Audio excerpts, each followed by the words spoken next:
We are back, episode 21 21, I gotta lose the headphones. of the Bubby's Boys. The Bubby's Boys podcast. I do like the advice we got the other day. Hey, I watched your podcast and I just don't get it. What are you guys doing? So I watched your podcast. Are you okay? No, the advice was like, what is it about? And I was like, I don't know. Like, Actually, what is like any of those comedian podcasts about? It was They're just them hanging so out. I've been watching your We do it. podcast, and I got the vibe that you two just hang out. Just two buddies hanging out? I don't understand what the premise is. It's just two friends catching up in the week. Two guys that work together and hang out. Like, shut up, everyone. Hey, here's a thought. If you're actually listening, unless you do what we do, how about, okay, I won't be so rude. Yeah. I'll show both sides. Some of the advice was good. It's actually very good. We love... like, the advice was like, make this more exciting. Get it, like, looking better. Get the volume, get the audio right. Those are all things we should be doing. But what I don't like are when people are like, what are you trying to do? And it always comes from people not doing it. Like, they're doing you, but like, why do you have an opinion on us? You know what I'm trying to say? Well, for me, it's also like, we're comedians. Like, we're just showing our personality. No one who has more followers than us or is doing it successful has anything to Yeah, they never talk about nothing. They don't even like acknowledge us. But anyone who's like, oh, I want to do a podcast. I want to do stand-up. I want to own a comedy club. One podcaster was like, it's getting better. That's what they said to me. Like, it looks better, it sounds better. And you're like, yeah, we're learning on the fly here. So I guess I'm here right now with Ariel Kagan, Ariel Kagan Comedy. That's me. Well, I'm shadow banned right now, so. Brando Jokes. I'm here to explain what we're trying to do on this podcast. Yeah, do it. Let's hear your, and then I'll do my version. Well, you'll notice recently I'm more coherent and I'm making more sense. Like yesterday we were talking about stand-up comedy and I gave a little opinion and you like slowed down and you're like, that was very profound. Yeah. Well, no, I said that was eloquent. Yeah. So I'm learning. So that's what we'll do today. We'll try to define our podcast. Am I defining it what it was or what it is? What you think we're trying to do, and then I'll tell you what I think we're trying to do. So let's see during the day, you're right now working a job. Yes. We're the co-owners of Backroom Comedy Club. Correct. We now have a satellite show starting, so we're going back to Bubby's Boys where we produce weekly shows. Yeah. And so in our daytime, we're both two comedians trying to run a comedy club and become better comedians. Now what this is a behind the scenes look at friendship. Do you know, like, so if anyone doesn't know me and Ariel, the air quotes was amazing. It's just that we're close. We're really good friends. And we're such good friends to the point where if I'm doing something that offends you or you're not comfortable with, you'll tell me. And vice versa. Like, we're that close. I mean, more you than me. But I'm just saying that but you're not afraid to communicate. Yes. Like, I'm not afraid to treat you and, like, become the Hulk, but instead of big and green, just, like, little and loud. That being said, emotional. Little and, like, white and blue, like, little Israeli Hulk. If I was Israeli, our fights would end so much differently. Oh, I would die. Yeah, I would fight you. Yeah. I wouldn't, like, whine. I'd be fighting. No, but what my yes, and. What I'm trying to learn from this podcast and what I think we're trying to do is, hey, the world's really hard. Some people after COVID don't have any real sincere friends or genuine connections. Now, no matter what your own personal feelings are towards Ariel and myself, there's no doubt we can carry a conversation. We're entertaining. And this podcast to me is, oh, have you ever had aspirations of being a comedian and are you a loner? Like, comedy isn't cool. It just isn't. Like, yeah, there's cool comedians. And there's like a fairy tale coolness about it.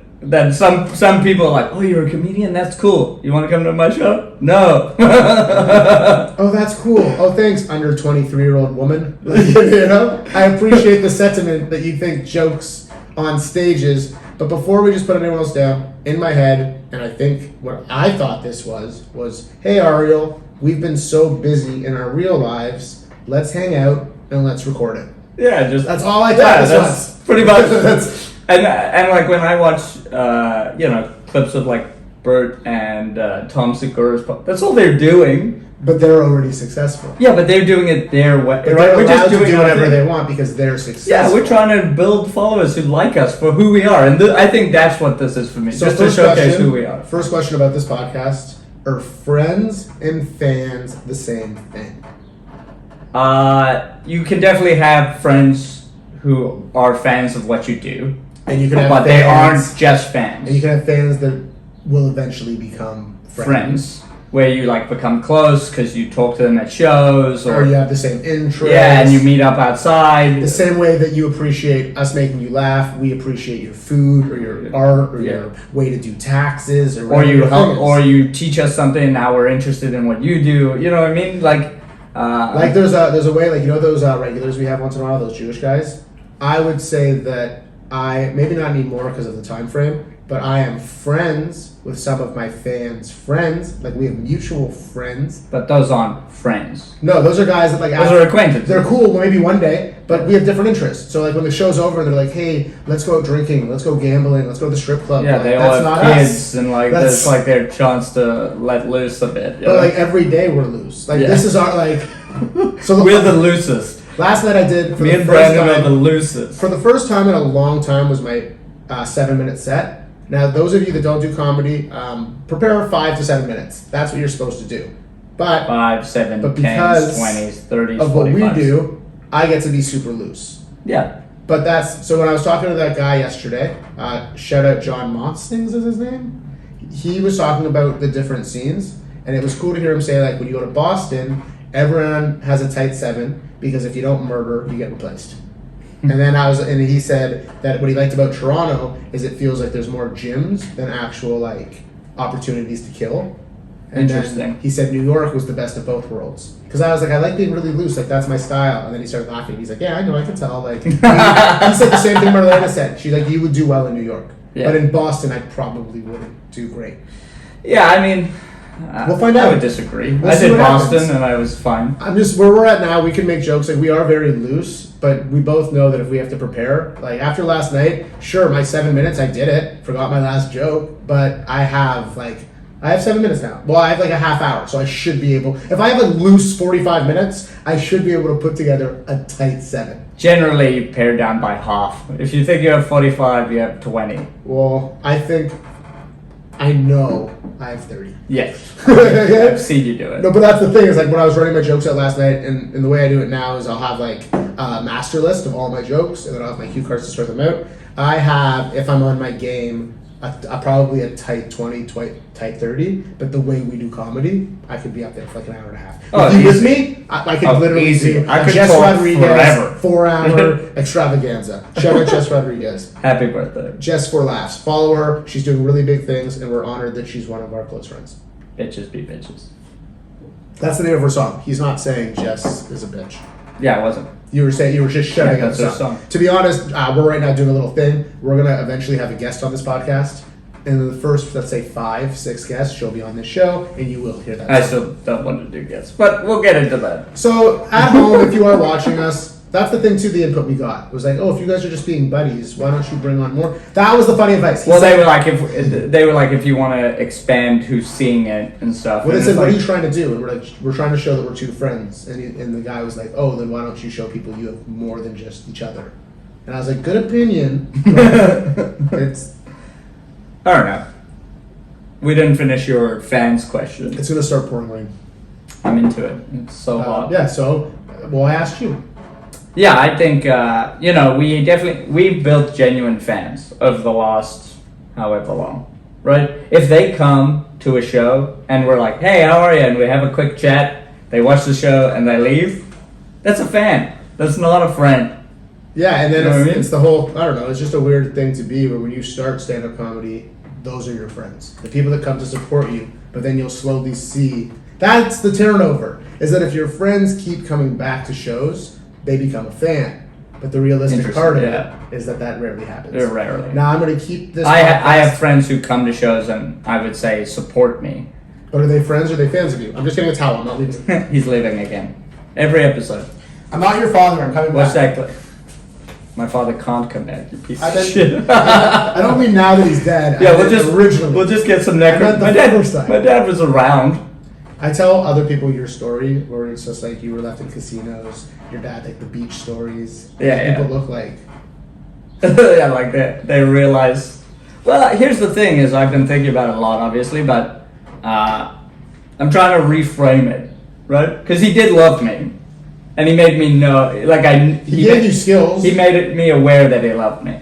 He just had no ability to turn off whatever his dysfunction was. None. Zero. What I love about stories like this is like me and you are very similar. We talk about this all the time on the podcast. Like we have a lot in common, but it's not so much that I think we get a lot of slack from people where it's just like, oh, like they see it like, oh, dad bought me a steak but didn't show me enough attention, and they don't really realize where it's like me and you were different. My dad was working all the time. Like he never played that. Tell them the beach story. Yeah. So we would go. So basically, the way my parents' custody worked was my dad got us every second weekend, but then my dad moved to Europe, and then he would come back for holidays. Getting to see you, I see. Basically to see us, me and my brother.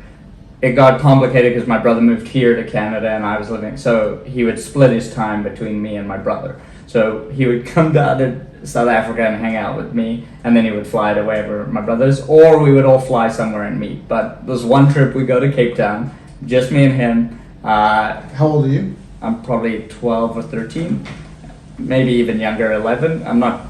When you tell the story on stage, I picture you as like a little boy. No, I'm coherent enough. Oh, for the record, I've seen pictures of Ariel at that age. You hit puberty late. He was a little guy. Yeah. Like at that age, you were like 4'11". Yeah, I was scrawny. No, but I'm painting the picture. I'll put a picture here. And so we go to the beach. Look how cute he was. Yeah, that's part of the story. My father was single, right? So one of the things he, much like us, loved women, and then he goes, "Hey, I want you to run into that group of girls there. There's like 3 or 4 of them." And we did this a few times, but like the one time I saw it work, he was like, "Go into this group of girls, run in there." The one time I saw it work, yeah, like barking or something. Yeah, it was like I like ran. So did it 100 times. We did it maybe like on this day we did it like 4 times. But we did it multiple other times. But this time it worked. So I ran into the group of girls, and I was like, I can't find my papa. Pretty much. I was like, hey, I can't find my dad. I don't know where he went. I went in the water. I couldn't see him. I went to the washers. I can't find him. I'm just a little scared. And they were like, oh. And then he ran in like a white knight, right? Just runs in there, and he's like, but son. But I found. Oh my God, my son is found. Yeah, pretty much. And like ladies, thank you. They like swooned and loved it. They came back to the house for a party. Like all the girls. My payment was a soft serve ice cream cone, which is ironic because I fucking love soft serve. It's gonna be weird next time. By the way. Yeah. So every week or so, Ariel's like, "Hey, do you want to get ice cream?" Now where we work, there's like a 7-minute walk to a Baskin Robbins, and there's like a 3-minute walk to a McDonald's. And every time I'm like, and he's like, no, soft serve. Yeah, I prefer soft serve. But do you think it's because of this? I like soft serve before that, but maybe. So what I love about us is just, and again, I get to the coolest thing about doing comedy with friends. Yeah, sorry, I just don't want to finish. Yeah. Yeah, let me finish. So the bit I wrote was like, I just don't understand. Like as an adult, I don't understand how this worked, right? Because it's basically you lost your son at the beach. One of the worst places and then when you find your son, these women are so happy for you that like, let's ignore my son and lose him again. Exactly. Yeah, like, it's very confusing. Yeah, very confusing. Very confusing. Yeah. All I was going to say is that it's weird because here's what I've done with stand-up comedy is that I'm turning this into a bit. This is weird for me to say out loud. This is a new Brandon Sobel bit. Just the premise because that's how I do. But I didn't suffer enough trauma to be really funny.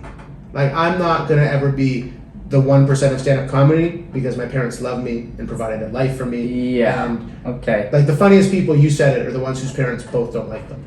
Yeah. My parents both like me. I would argue though that you're mitigating the trauma you have been through. Totally. But you're like I haven't been through any. That's not, the only reason I'm bringing it up is that a lot of people will like watch mine and your comedy and all they hear is, oh, my dad used to take us to Europe or we went to the beach or we went to a casino, and they totally don't hear the bad part. Yeah. They just immediately hear like, well, my dad didn't do that. Oh, well, look at this, like these rich pampered guys. Yeah, what about the time my dad left me and my brother in Miami airport for a day? What about that time your dad left you and they lived at a casino for multiple 16, hours? And I just hours. Well, I was like 10, but even still, only because I was too afraid to call my own mother to be like, hey, I can't find dad. Well, because I was like, I didn't want to not see dad. and I knew if I told my mother what was happening, that's what would happen. But that's the whole thing I'm trying to point out right now, where it's just like, if the story started with, hey, my parents split up, they didn't make money, my dad took me to like Burger King for Kids Day, people would be like, oh, because you're just like, hey, my dad did love me, and like, he made a lot of money, so he took us to Europe. My dad made a lot of money, but he also spent it as quickly as he made it. Can we say spent or snort? He both. He's sport. So your dad's essentially Brandon, yeah. You're old Brandon. Old Brandon.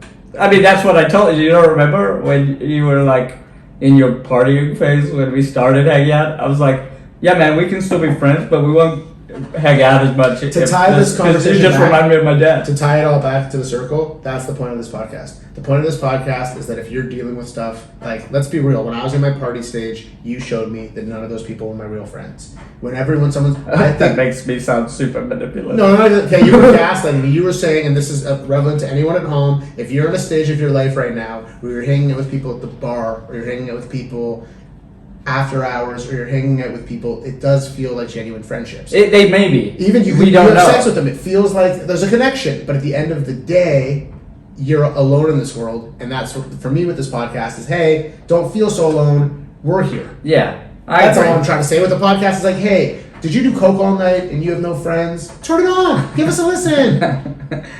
You have no friends? Well, we're the guys for you. Good news for you. We have no friends either. So well, that's one thing I started to look at. Like 3-4 months ago, I was having this thought where it's like, because you and I we like stopped hanging out, right? And so I was like, man, I really don't have any friends, right? And then when you take a step back, you forget people, right? Oh, of course. You have, like you take comedy away, you still would always have me. You have Cameron, you have Robert, you have Chad, Max, like Tony, all guys, all white men. If they were women, you would have had sex with them. Hey, come now. I just mean you're charming. That's why does this have to be negative? Yeah. I'm trying to be like... Well, because it makes it sound like I don't know how to be friends with a woman. Can I try to say this? They want to have sex with you.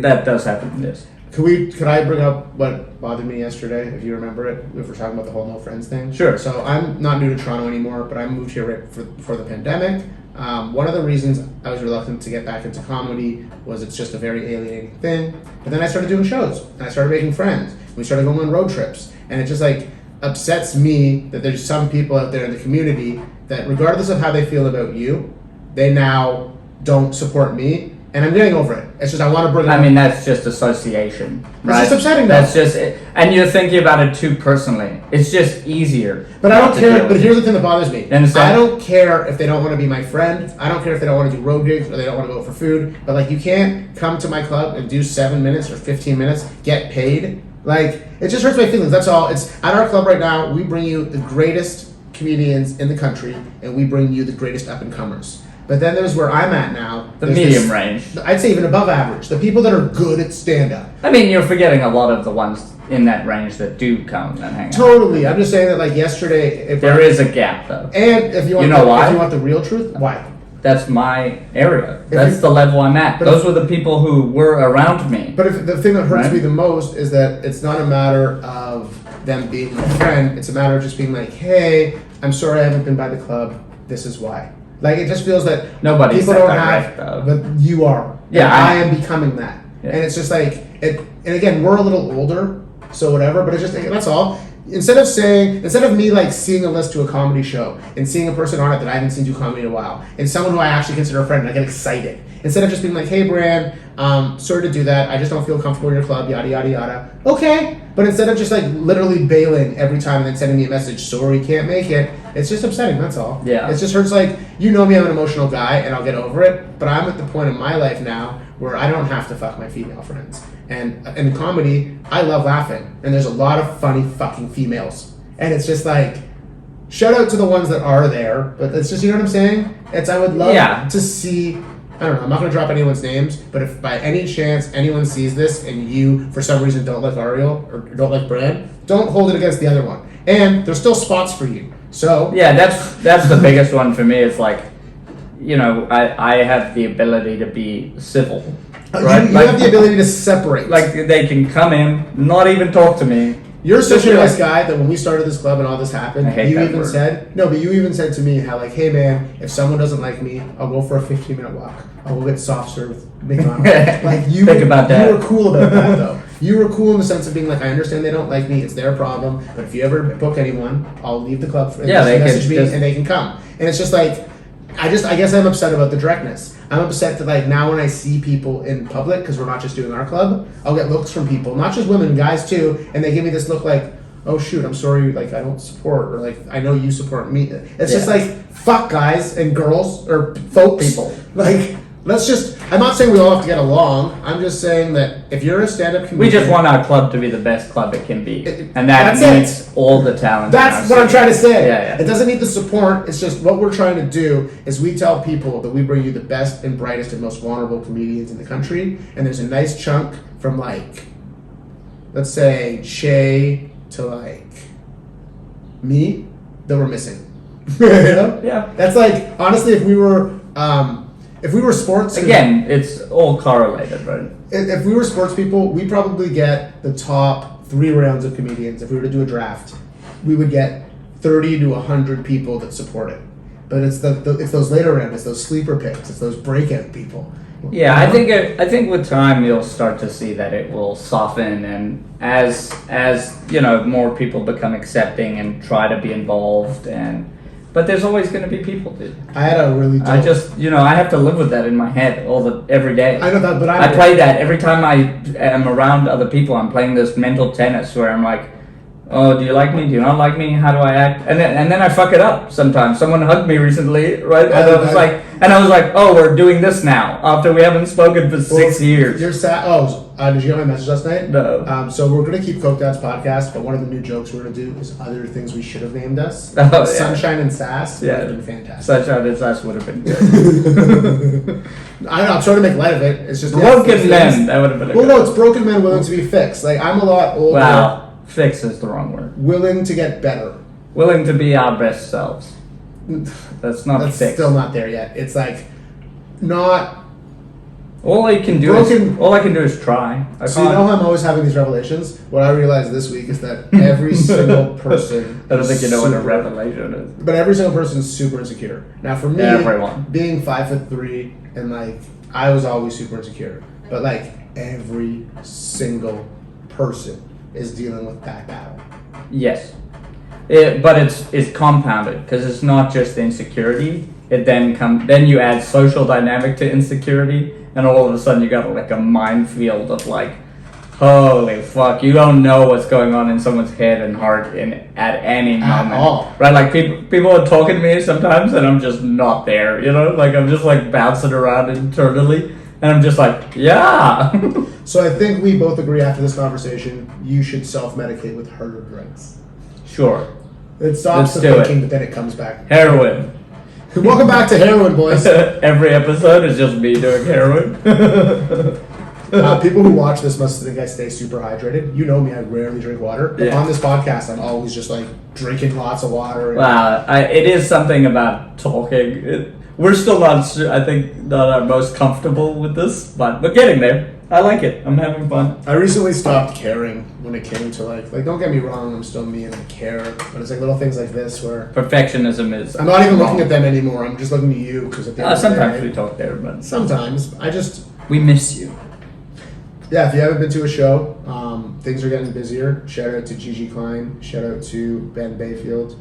It's just super great. Shout out to Brandon Zobel. Shout out to Brandon Zobel. No, but Ario Kay and Robert Cack, sure. But I'm just saying those two specifically.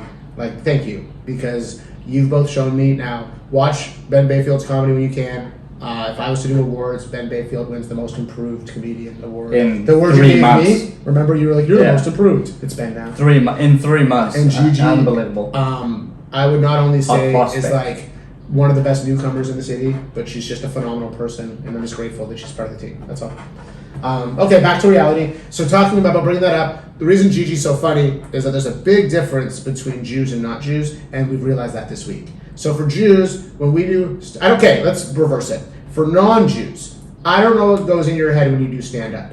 Do you think that like you're gonna get rich? Do you think that it's just like going to the gym and it's just a hobby? Like I'm really I would love your perspective. I mean, we're seeing a wave of. I think this is going to sound really condescending, but towards non-Jews or towards Jews? Just comedians. There's a new wave of talent that is ahead of the curve. I don't know if it's the pandemic.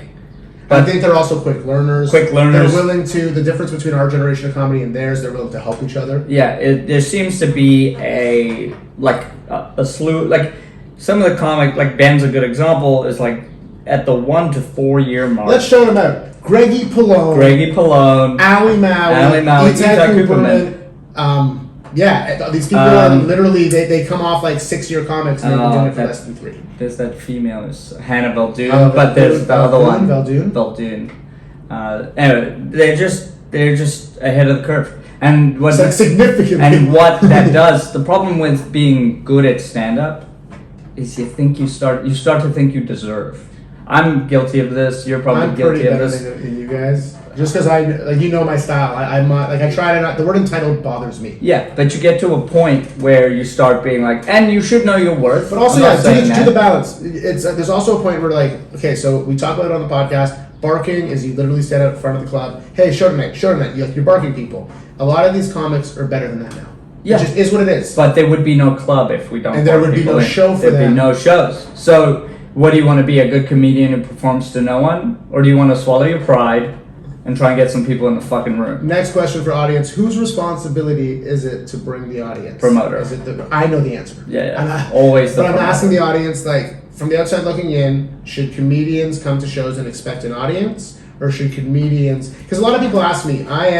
I've been doing comedy for a decade on and off. Let's say 7 years, 6 years now, total. But I've been doing it for a long time, and I'm a barker now. I always bark. Now, granted, it's my club and it's my job. You would have barked for other shows, though. 100%. But the reason I do it is... You still would, I'm sure. I know there's no show if there's no audience. Now, I also know the importance of, there's a sales element of comedy, where it's just okay, these people have to come to see you. So it's just and the reason we brought this up is there's Gigi. Gigi's a little Zadie's girl, right? She's part of the tribe. And we'll go out there, and she's been very helpful in helping me sell stuff. And then when we're done or we're taking a break, she'll just be like, why aren't more people doing this? Yeah. Why aren't people taking advantage that, A, there's no audience, B, you get to make money doing what you love. It was just confusing to her. And that's the whole difference, I think, between Jewish comedians and not, is that, Ariel and I, the reason we opened the club, we watched a lot of comedy, and the consensus was you need 15 cents a week to become amazing. So, we need our 15 cents a week. We decided... We also opened the club because we want to make money. No, that's now. Originally, the club wasn't a money thing. Now we're... It's not a core motivator. It's a core motivator now. But it is one of the core... I'm tired of having to work in different places. But I'm just saying that when we opened the comedy club, yes, it was hey, we're going to get better. And then what's happening now is that we've gotten the support from people that I never thought would. I'd like to tell you guys the negatives, but we get tremendous acts that I never thought. We get tremendous acts on Wednesday, Thursdays.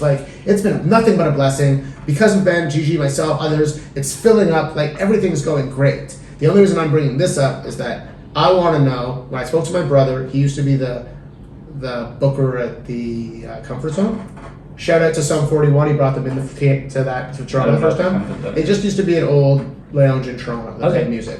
Now he said it's the comedian's responsibilities. He wouldn't, back in the 90s, he wouldn't have booked anyone without a fan base, which is crazy because there wasn't social media back then. Yeah, but it was easier to get people because there was less competition, right? Here's my thoughts on it. Is that yes, comedians should help promote the shows to the best of their ability. They should want people there too. It's hard though when you're also producing. Remember, most good comedians are producing. How crazy is it that people can come to a show and be like, "Oh, where's the audience?" And it's what? Yeah, we get that a lot. What? No, I mean from comedians. Yeah, not from audience members. Comedians will be like. Some audience members do it too, and you're this is a 4-month-old business. What did you think? We opened the doors and it was just going to be packed every week? So this last weekend was the first weekend in July. We were very fortunate, or the second weekend in July. We know that it's hard during the summer to do comedy shows, but I'm just shouting this out right now. If you guys want to know. Our AC is fixed. If our progress report is out of the 6 shows we ran, Friday, Saturday, Sunday, 3 of them were full, like 30 people plus, and then 3 of them we canceled because Early. now the reason we'll cancel shows, we only run shows if there's 5 or more people. Yep. And if you buy tickets, we start at 8:15 sharp. If there's less than 5 people there by 8:30, there's no first show. There's just not. No money back. We usually do money back guarantees on the shows if you have the courtesy. Yeah, if you to come show up. half an hour late, That's on you. That's on you. So no, just sorry. Like we will do our best to accommodate, and we know people. We might let you watch the 10. But Yeah, for sure. Yeah, we'll let you stay for the 10. I'm just saying but- that really bothers me. That like recently people show up at like 8:45, 8:50, even 9:15, and they're like, "Oh, I bought tickets," and it's like the show started at 8. Like from your perspective, 7:30 doors, 8 o'clock start. We 8:15, even 8:30 start. Like just remember that we're trying to run a business here. Yeah, and that there's 2 shows.